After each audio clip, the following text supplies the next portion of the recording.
Olá, paz e bem a você que acompanha as plataformas digitais, os nossos canais, as redes sociais da Província Franciscana de Santo Antônio do Brasil. Nós estamos construindo, escrevendo um novo capítulo da história de nossa província e nós estamos aqui com mais um versículo que é construído de informações, bastidores e aquilo que acontece no dia a dia de nosso capítulo provincial.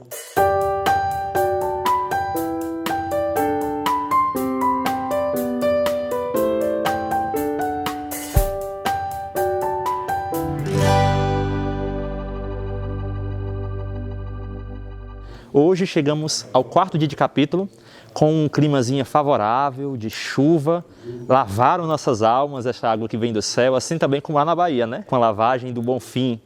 E hoje nós começamos o nosso dia diante da Eucaristia, com a Santa Missa, e ela foi presidida, conduzida pelos frades que fazem parte do estado de Pernambuco, das fraternidades que compõem o estado de Pernambuco. Triunfo, Pesqueira, Ipojuca, Olinda, Recife, a paróquia de Salgadinho, onde todos estão em comunhão conosco.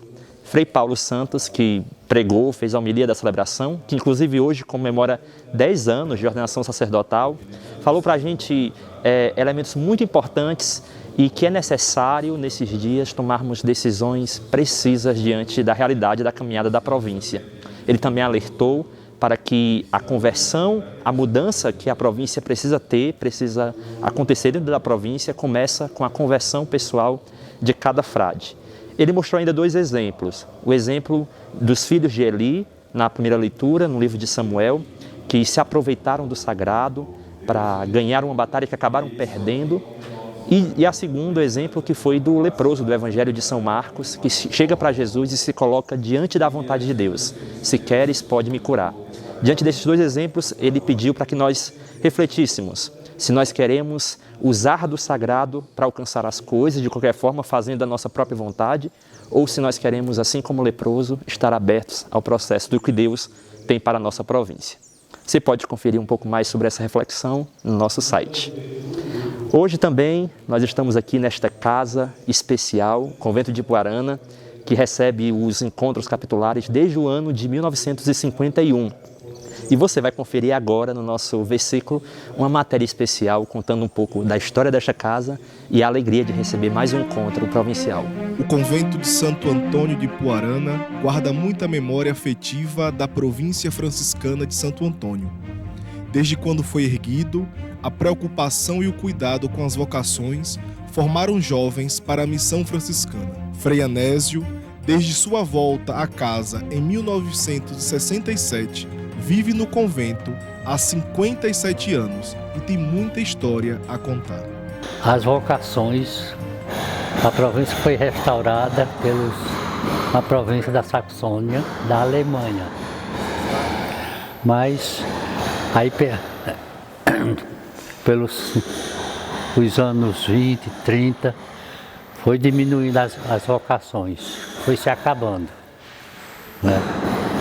Aí a direção da província estava procurando um local para a construção de um seminário para as vocações do Norte e Nordeste.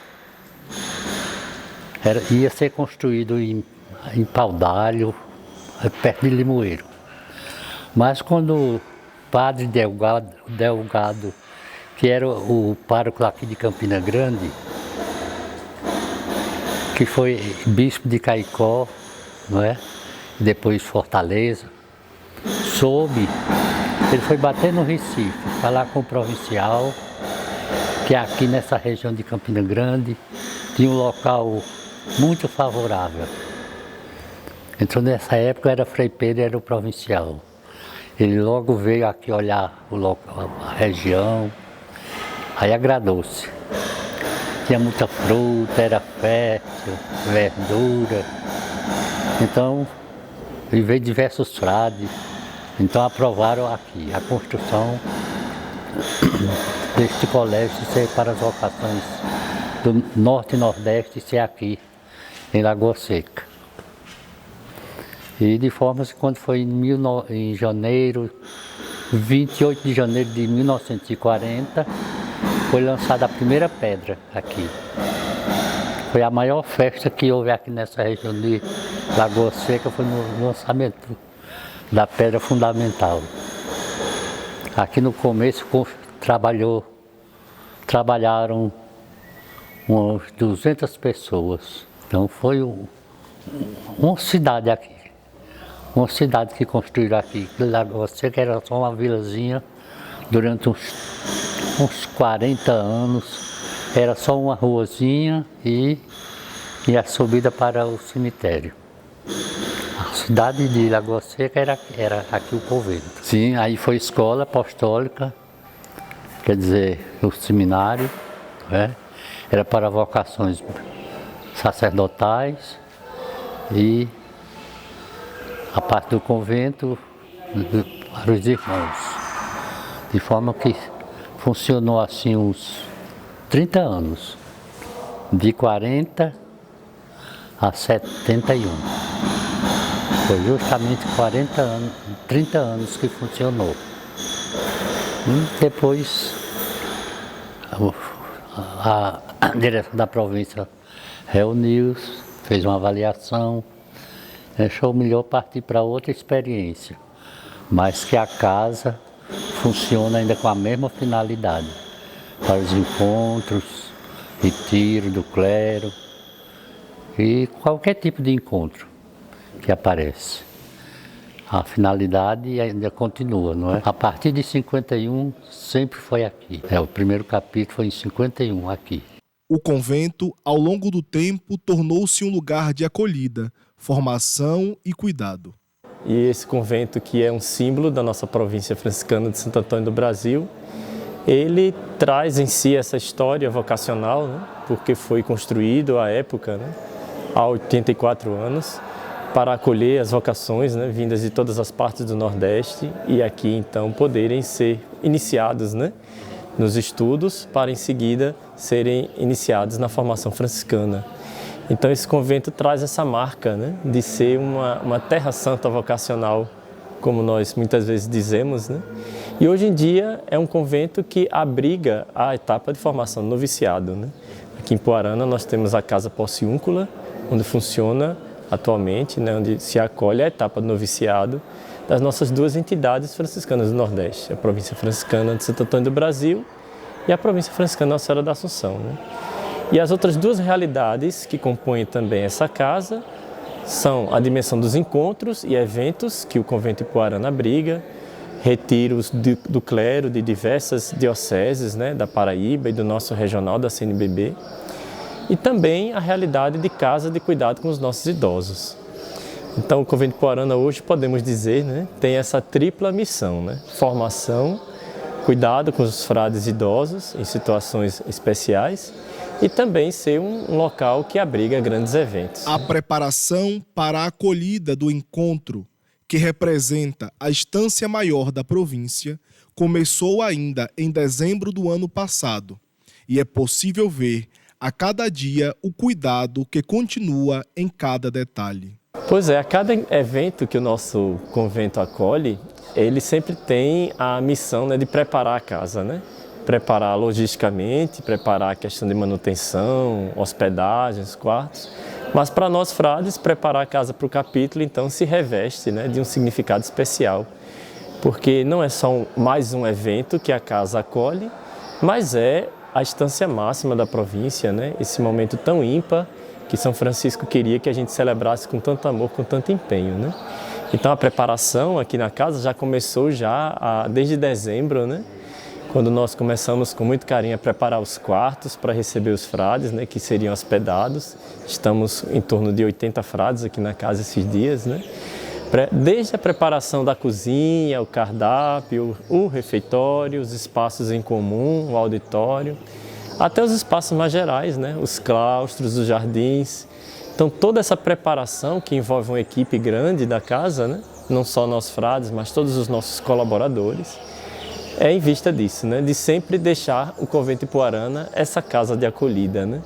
A casa que tem o rosto do acolhimento, né? Da fraternidade, onde todos aqui se sentem em casa. Para quem passou por aqui nos encontros, nas etapas de formação, fica a alegria do reencontro com este solo fértil e com os irmãos. Alegria essa que fica estampada, por exemplo, no rosto de Frei Anésio. Aí, bom, eu me sinto feliz, não é? Porque eu me dei muito quando eu cheguei aqui, eu pensei logo, disse, aqui eu vou ver até o fim do século XX, uns 50 anos. Mas olha que já vai passando 25 anos a mais. É o Deus da vida, Ele é quem sabe. Ah, sim, com certeza. Muitos dos frades que aqui se encontram esses dias moraram já aqui em Poarana, né? Nos tempos idos do Colégio Seráfico Santo Antônio, né? Onde eles faziam, na época era chamado os estudos ginasiais, né? Eles passaram, muitos desses frades de mais idade, principalmente, né? Passaram por aqui morando 8 anos, né? Enquanto tinha a fase dos estudos, né? E daqui saíram para o noviciado. E já no período mais recente aqui do nosso convento de Poarana, a partir de 2008 especificamente, né? Quando o noviciado passou a ser aqui, então a gente tem essa nova geração de frades também, né? Que foram noviços aqui em Poarana. E aí podem voltar a casa, né? E aí Poarana se torna sempre esse ponto de reencontro, né? Um ponto de convergência, a gente pode dizer assim. Não só geograficamente falando, né? Porque estamos no centro da província, tanto para os frades que vêm da Bahia como para os que vêm do Ceará, mas é um ponto de convergência no sentido de retomar, né? Esse centro da nossa vocação, porque foi o início, né, da etapa formativa para muitos frades. Então, Ipuarana se torna esse ponto de reencontro e ponto de convergência, né? Nós estamos em pleno capítulo provincial que tem refletido muito sobre o tema da sinodalidade. O capítulo provincial é uma expressão da sinodalidade. Nós conversamos sobre esse tema com Frei Marconi, que explica para a gente, ele é o coordenador do capítulo, e explica para a gente um pouco de como o tema da sinodalidade está presente dentro do carisma franciscano e como a sinodalidade pode continuar contribuindo com a nossa missão provincial. A gente sabe que Francisco era um homem sinodal. A própria fraternidade que ele vivenciou com seus primeiros companheiros era uma fraternidade aberta para o diálogo, para o caminho. Duas coisas fundamentais na fraternidade que Francisco experimentou com seus primeiros companheiros foi o diálogo, estar juntos, o caminhar juntos. O Evangelho era de fato a bússola desse caminho e a motivação para viverem juntos. O amor fraterno que de fato motivava estar com as pessoas, ir ao encontro das pessoas que precisavam. Então, certamente que a sinodalidade para nós não é uma novidade. Nós é que temos que, de fato, reconhecer que nós deixamos amortecidas a experiência da sinodalidade. Daí porque o nosso tema, uma fraternidade de menores no caminho sinodal, foi realmente um ganho maravilhoso que a gente recebe como intuição do Papa Francisco, que recebeu o nome de Francisco, né? Então eu creio que a sinodalidade para nós franciscanos não é uma novidade, mas que infelizmente ao longo da história da vida religiosa nós fomos também, vamos dizer assim, colocando poeira em cima. Quer ver uma coisa? Amanhã talvez a gente possa continuar essa reflexão, mas veja só, os cargos na província, na ordem, na província, não é? Eles não são feitos a partir do ideal da igreja enquanto institucionalidade, mas de uma fraternidade. As pessoas vivem uma relação. E a fraternidade é isso. Né? Para nós, a fraternidade é o espaço por excelência onde a gente escuta o Evangelho e onde a gente, escutando o Evangelho, a gente obedece ao Evangelho, que nos manda ir ao encontro, de modo especial, dos mais pobres, dos mais sofridos, dos excluídos. Então, o Evangelho sensibiliza o nosso coração e faz com que nós tenhamos os mesmos sentimentos que havia em Cristo Jesus, não é? Então, nesse sentido, eu diria que a sinodalidade é, de fato, uma coisa que está dentro do DNA de nossa fraternidade franciscana, da experiência do nosso carisma. A fraternidade é, de fato, o sinal por excelência do que é sinodalidade. E é interessante, Frei Roberto, que a gente sabe que Francisco não coloca a palavra para nós de comunitas, como a igreja é uma comunidade, mas de fraternitas. Toda a relação nossa é de fraternidade. E não só de irmandade, no sentido assim, eu sou teu irmão, mas a partir de um aspecto fundamental, irmãos menores. Então a gente assume aquela atitude que Jesus assumiu, de ser menor, de não se comportar como o mundo, vamos dizer assim, se comporta. Onde a gente há uma relação humana em que a gente cria uma estratificação social, mas a gente cria uma realidade onde as diferenças não anulam a fraternidade. Entendeu? A diferença, o guardião, os nossos irmãos, né? Os irmãos clérigos e os irmãos leigos, mas a diferenciação é fundamental para a vida fraterna. Uma vida fraterna que, num caminho sinodal, numa experiência sinodal, não permite a desigualdade. Então eu creio que isso é fundamental para a gente entender o espírito do nosso capítulo. Se você quiser saber outras informações acerca de nosso capítulo, acesse o nosso site, ofmsantoantonio.org, entre no nosso canal no WhatsApp e fique em comunhão com a gente. Celebre esta fraternidade conosco. Você faz parte de nossa província. Paz e bem.